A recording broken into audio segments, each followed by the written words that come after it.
บายใจคอยสบายใจแล้วท่านสิไปน้ำเขาบอกว่าอยากดอกทางอายทักเนื้อแปะตายที่น้ำเช่าเสี้ยวเอาดอกทางที่น้ำถ้าผู้ดีกว่าอาย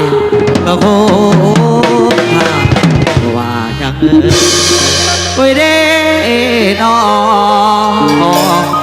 เสียรอดมาจากดอนทรที่มาวันนี้สบายใจอยู่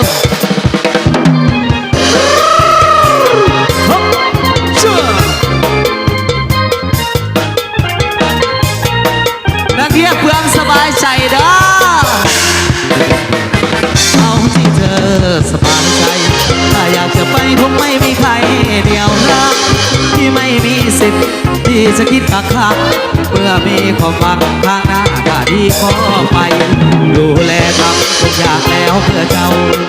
ยังมีเขาดีกว่านี้ใช่ไหมเอาโลกลาเอาที่สบายใจไปสาไปน้องขาเจ้าจงไปดีถ้าอยู่ด้วยกันทรมานก็มีความพลาดก็มีความสุขเป็นทุกครั้งไม่ยอมหลีกทางเปิดใจให้เจ้าเต็มที่แต่ยังจำสิ่งดีๆที่เคยมีต่อกันมานาน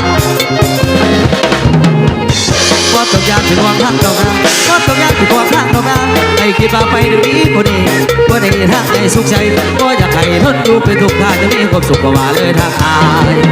ถ้าอยู่แล้วมันเป็นทุกข์ใจอยู่ไปก็ไม่มีความหมาย